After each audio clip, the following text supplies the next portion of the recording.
Good evening. Happy Holi to you, our viewers. My name is Toya Singh. Tonight on the show, 4 days after the Delhi Chief Minister's arrest, which was the first time in the country's history that a sitting Chief Minister has been arrested without conviction.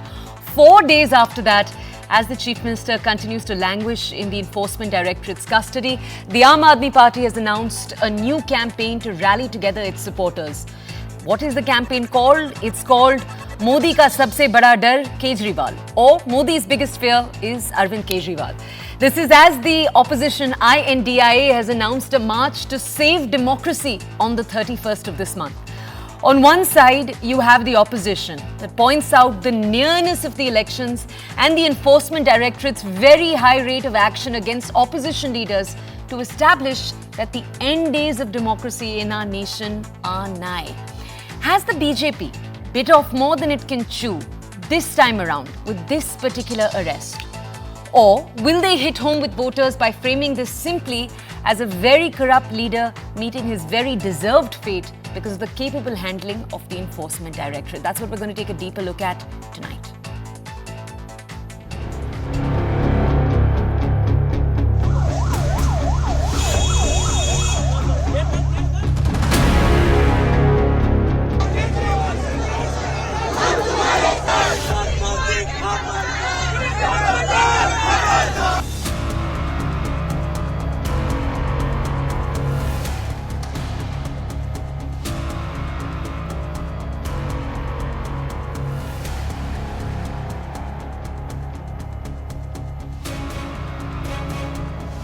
Delhi की जनता समझ चुकी है कि चाहे कितना भी दिखाएं memory loss, Delhi समझ गई है कौन इस शराब घोटाले का boss.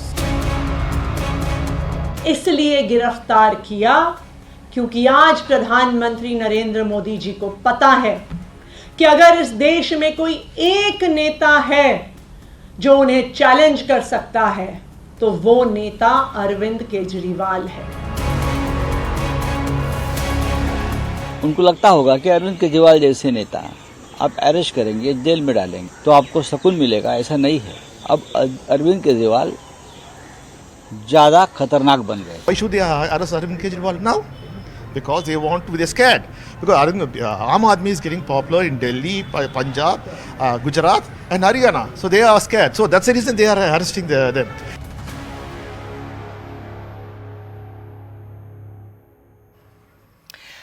Okay, let's introduce you to the guests we have joining us tonight. First on the show, we have Tuhin Sinha. He's a BJP spokesperson. We also have Ashutosh Srivastava, a lawyer. Both of them are with us. We'll open the discussion with both of them. After that, we'll go over to more of our panelists. I'm going to go over first to the BJP's Tuhin Sinha. Let's go over to him to understand more. Mr. Sinha, the opposition's contention over the last few days has been primarily this, and this is why we're starting the show by highlighting what the Aam Aadmi Party's new campaign is, one that they've unfolded today, where they're saying the Prime Minister's biggest fear is Arvind Kejriwal. That's what they're saying. And sir, I just want to ask you that what the opposition is saying is they're saying that Kejriwal, in being someone who stands up against corruption, number one. Number two, someone who can't be put in the same Nehruvian tint you can put someone like Rahul Gandhi in. That's point number two. And number three, with his Delhi model, he is someone who is truly a needle in the side of the Prime Minister, of the BJP. That's why you see the BJP targeting him, and that's why all of this is happening. Mr. Sinha, I've just opened with the argument because I want to give you first the platform to hear what the BJP's response to that is. Then we'll take further questions. Well, good evening, Toya. A very happy Holi to you, to your viewers. You know, Aam Aadmi Party is essentially delusional. That is a problem which they all face. Because when they say that the Prime Minister is scared of Arvind Kejriwal, it needs to be backed by data and numbers. Wherever they have tried to expand, be it Goa, be it Gujarat, they have excelled in losing their deposits. And maybe, you know, they just, they are called the Zamanat Jabt Party for obvious reasons, because in most of the seats that they have fought outside Delhi, they have lost their deposits. When it comes to Lok Sabha, how many members do they have at the moment? One, I believe. In Delhi, in the last Lok Sabha elections, BJP had a 57% vote share, and there is every likelihood of BJP repeating or probably increasing that vote share. So I think, you know, Aam Aadmi Party has a right to be delusional. Rather, I call them a party of educated illiterates. That's the political answer to your question. Now, when it comes to the legal part, I think, Arvind Kejriwal had enough time for him to behave responsibly in front of ED. There were 9 summons which were issued to him, and whatever action the ED has initiated is based on solid evidence. The ex-OSD of Arvind Kejriwal, Arun Nair, the ex-OSD of Manish Sisodia have both corroborated the personal complicity of Arvind Kejriwal in the entire, new liquor policy that was devised and that was put in place that was hastily put in place by the Arvind Kejriwal government. So I think, it's about, and it doesn't end over there. He continues to preside over illegality even from the jail. Under law, he's not permitted to issue orders from the jail. Did he take permission from the court? Did he, under whose permission is he issuing these office orders? That itself is an act of illegality. His protege, Raghav Chadha, seems to have gone to London for an eye surgery, but there he's hobnobbing with those who have a very cockeyed vision towards India and pro-Khalistani elements. Sinha, So I think, Aam Aadmi Party has a lot to answer. Can I just ask you to stay with us? You've raised some questions. I now want to take them over to the Aam Aadmi spokesperson. Let me just introduce our audiences to the different spokespeople we have joining us right now. Mahima Singh from the Congress has joined us. Good evening, ma'am. Thank you for joining us. And Anmol Panwar has joined us from the Aam Aadmi Party. Good morning. Happy Holi. Good evening. Happy Holi to all of you. Let's just go over very quickly to Mr. Panwar. Mr. Panwar, before I take to you the questions that Mr. Sinha has raised, I just want to ask you, sir, tell me, within the Aam Aadmi Party, over the last few days, we saw protests take place. But was there at all, take us behind the scenes, sir, was there a sense of disappointment that Delhi didn't come to a standstill with the arrest of the Chief Minister? Toya, everyone in Delhi loves the most popular CM of this country, Mr. Kejriwal. And we have witnessed the kind of support and blessings he has in the past 10 years.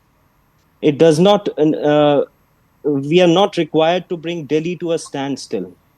We have presented a model of progress and development in Delhi, and we want that to continue further. And our efforts are in a positive direction. We are looking ahead to the 2024 elections, and we are preparing for that.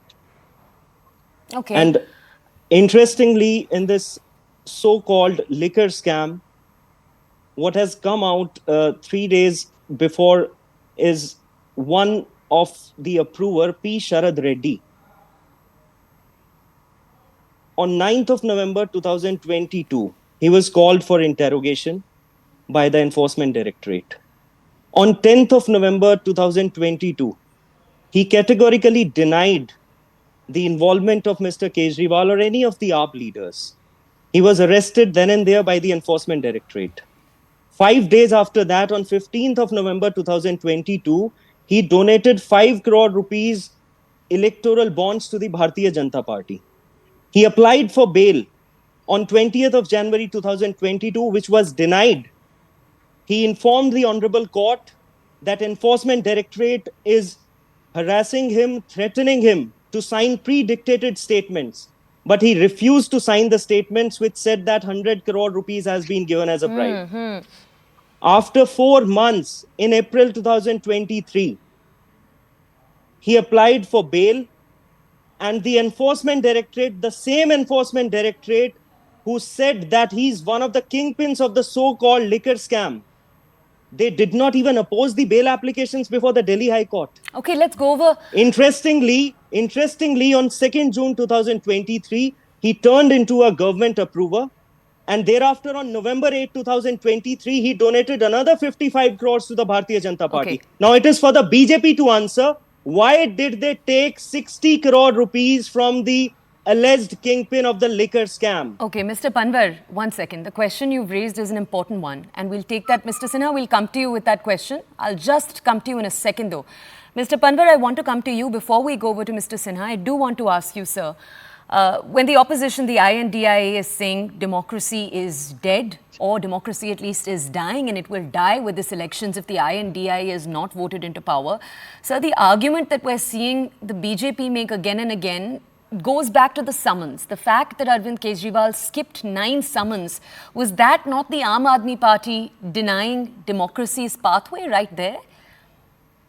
So, yeah, there are two aspects to this argument. The first is that there are leaders whom Prime Minister Modi used to label as corrupt. There's a long list starting from Ajit Pawar irrigation scam, Himanta Biswa Sarma, Suvendu Adhikari, Chhagan Bhujbal, Ashok Chavan, and recently, day before yesterday, Mr. Jindal has joined, whom they used to said that Hazaro crore ka koila scam kar diya.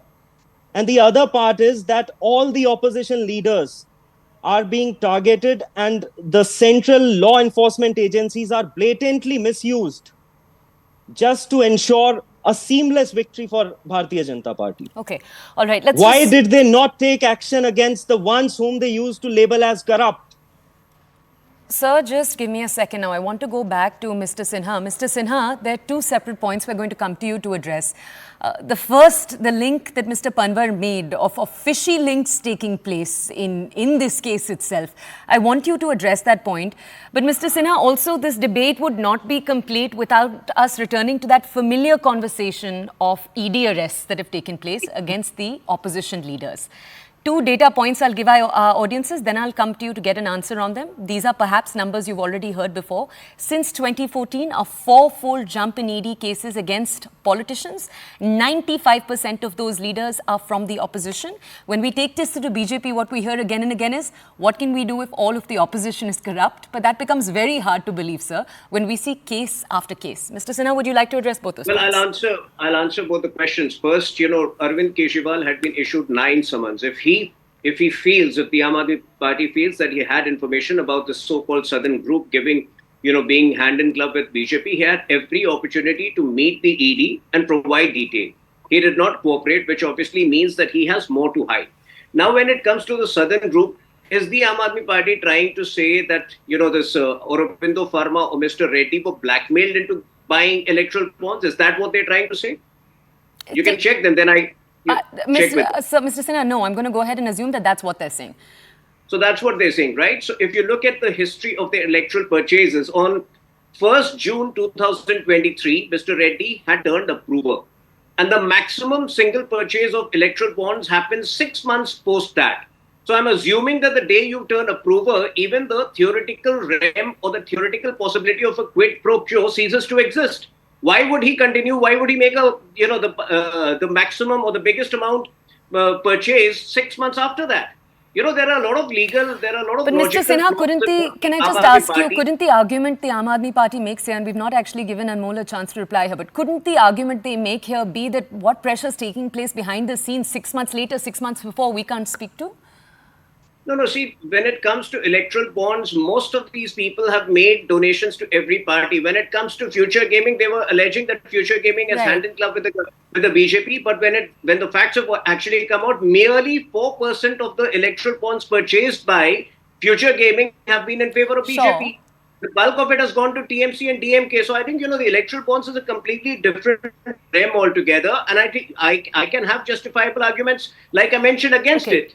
All right. So, Mr. Sinha, I'm not sure that boundary is so clean, but let's go over right now to Mr. Srivastava. He's a lawyer and he's joining us. I just want to tell our audiences, there are a few different questions we're looking at tonight. One of the deeper dives we're doing with all of our panelists is the validity of the case itself. But the other larger question, and Ms. Singh, this is something I'll come to you about in a second, is that bigger question. If democracy is indeed dead, because that's what the INDIE alliance is saying, I just want to understand more about that in a second from you. But first, let's go over to Mr. Srivastava. He's a lawyer. Sir, I want to ask you, the PMLA is the big law that we've been talking about again and again in this entire case. And the BJP, the one argument we've heard from them again and again over the last few days is that if any of these leaders were innocent, and we're not just obviously talking about Arvind Kejriwal, though this discussion has become far more serious with his involvement, we're also talking about previous leaders like Manish Sisodia, Sanjay Singh, the entire senior leadership, in fact, of the Aam Aadmi Party. I just want to ask you, sir, the criticism of the PMLA, and if I really break this down for our audiences, it's that the twin conditions that are required to fulfill the PMLA, bail conditions in the PMLA, are very, very tough. Yes. And just to simplify this for our audiences, and sir, this may be too much of a simplification, but come in and correct me if you want to disagree. What we do say is that in most of the legal system where you have to prove your guilt is proved, you are presumed innocent. Here it's the opposite. You're presumed guilty. Sir, I just want to ask you then, does the criticism that the BJP is making again and again, where it's saying that if they were innocent, they would have been given bail. Does that stand, or is the PMLA indeed such a tricky law to get bail from? First of all, Section 45 of the PMLA that gives the conditions which are required for getting a bail. Now, the first condition is obviously that the public prosecutor has to give an opportunity to oppose the bail. And the second one is that it has to be proved that the person who has been accused of money laundering has not committed that crime. And secondly, that there are hardly any chance that he would commit such kind of a crime in future. If these conditions are fulfilled, then only anticipatory bail can be applied and can be given. Now, the political parties, may blame each other, but the issue is that if they had such kind of apprehension, this issue could have been raised in the parliament in the past also. But sir, this is just tell our audiences though, PMLA is something that's gone up to the Supreme Court. There's been plenty of debate about it, hasn't there? Yes. So Supreme Court, when it went and it was challenged about the powers given to the Enforcement Directorate under the provisions of the PMLA, the Supreme Court confirmed that based on the law, what has been framed in the parliament, this Enforcement Directorate have all these powers given by the statute, and there has not been any amendment in the parliament in the past also. Nobody was bothered to make any amendment. That means all the political parties were very much satisfied and they were not complaining about those conditions. This law has been made not now, it was made in the past. Right. Now, apart from that, when we talk about the remand, now, when anybody is produced before the special court after they are arrested, now it is up to the court to see if there is any further requirement of remand of that person and whether, custodial interrogation is required. Now, if we see in this case, the court itself has given 6 days, custodial interrogation. So it is as per the court also. It is not that only a particular law agency is, using the powers just like that. So there is court. The court has to supervise. The court has to see whether, there has to be any extension of remand or not. So now, as we see that in this case, Mr. Kejriwal had already tried to have early hearing on Thursday before the High Court, which was refused. Then before that, they had tried to have the interim relief by the High Court. But looking at the submissions by the prosecutor, or maybe considering the evidences on record, the High Court was not convinced at that time. So now, as we see that when the matter came up on Friday before Supreme Court, it also was, withdrawn from the Supreme Court. So now, based on this, now because of the, Holi going on and there are holidays, so I think on 28th, it'll hopefully be looked at. Right. Yes. Okay, let's just go over very quickly to Mahima Singh from the Congress. Ms. Singh, I'm actually going to take 2 points to you. The first question I have for you, we were talking right now about the PMLA, and one of the arguments that legal experts have made is that the foundation of the PMLA, the legal foundations, were not laid or challenged by the Congress government, the UPA government, when it was in power. Could I just have your input there, and then we'll take further questions to you? So yeah, I think, today to ponder over what the Congress government did when it was there in power, I think we must rather, our attention must rather be drawn to Mr. Jairam Ramesh's comment when he says that the BJP wanted actually a Congress Mukt Bharat, but what they've ended up doing is a corrupt Mukt Congress and the corrupt Mukt Bharat, because the questioning of the ED today, in whatever forms the laws have existed, now the BJP has been in power for 10 years. So I think it is very unfair and irrelevant to question the Congress for what it did when it was in power. No, ma'am, I'm asking you one second. I'm asking you because leaders, I'm asking you because leaders in the opposition have criticized the PMLA too. That's why I take that question to you. Ma'am, let me instead ask you then, it is the Congress party that has in the past... So just a moment. Go ahead. Just a moment. When the Congress was in power, you remember that it was a coalition government. It was UPA, right. Unlike the BJP that today boasts that it is a double-engine sarkar. So there were a lot of limitations and hurdles that we had in legislation rather than how the BJP is functioning today. So if the BJP's intentions were so clean and fair, they would have rather done the needful. Instead, they have made it further draconian by the amendments that the BJP has brought to the PMLA recently. And I think even the legal experts comment on that. It is quite evident. And the ED's functioning, let me just finish this point. ED's functioning has become so questionable, Toya, with the amount of 95% of the cases against the opposition leaders Right. and the infinitesimally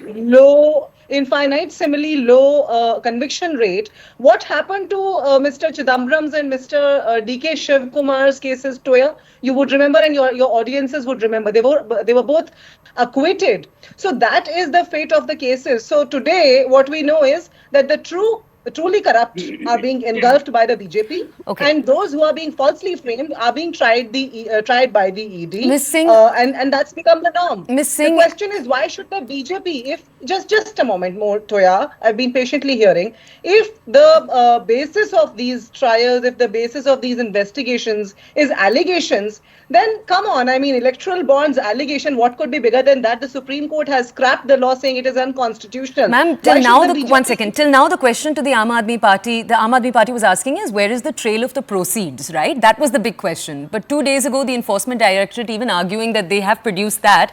I just want to ask you, ma'am, and I want to ask the Aam Aadmi Party, we do have just 2 minutes left, so I need both of you to be succinct. But I do need to ask you this. Multiple experts in the last few days saying that this might be the golden moment that the INDI opposition wanted. If they can seize on this, they have ammunition. They have what they need in the future. Ma'am, do you feel as if the party has seized this moment? Just say your question again. Do you think the party has, do you think the Congress, ma'am, the INDI, the Aam Aadmi Party, the TMC, each of these parties have seized on this moment? Because that's what experts are arguing, that with the arrest, you finally have ammunition to go ahead. I would not say whether ammunition or not, but I'm very sure to say that the BJP has surely put its foot in mouth, and it is certainly going to play out against the BJP because they're fiddling with the very constitutional values that lie at the basis of democracy, because their MPs go out and say that if we get majority, we are going to change the constitution. So that is the malified intention that the BJP is functioning with, and we are out and about to fight those forces collectively because we believe in the constitution of India. Let's just go to Anmol then. Anmol, last word from you here. Let's just say, if this was such a big problem, wouldn't the BJP not have been voted back into power? This is a problem that, according to the opposition, has existed since 2014, right? First, I would like to reply to the so we just have a minute, so you have to be succinct. As far as the summons is concerned, even after 2 years of investigation, more than 500 raids, and we have 50,000 page charge sheet, not a single penny has been recovered. Those summons have been challenged before the Honorable Delhi High Court. Delhi High Court has issued a notice and asked the ED to reply within 2 weeks. So the matter is sub judice. And as far as PMLA is concerned, actually this amendment in the PMLA, which was brought in 2018 through a money bill route by the Bharatiya Janata Party, because they knew they don't have a majority in Rajya Sabha, so is an assault on the constitutional protection of legislative powers. Not taking away your time, but we are This is under challenge. This is under challenge. A judgment, Vijay Mandal Chaudhary versus Union of India. It is under review before the Honorable Supreme Court of India, and a bench is to be constituted. The matter was heard for 25 days, but the Union of India Council did not remain present during the hearings, and thereafter a bench needs to be reconstituted. We have challenged this. Okay, Mr. Panwar, I wanted to ask you about the future of the INDI, whether or not this is the golden moment that the opposition perhaps needed. We've run out of time now. I'd like to thank all of you for joining us here on the panel this evening.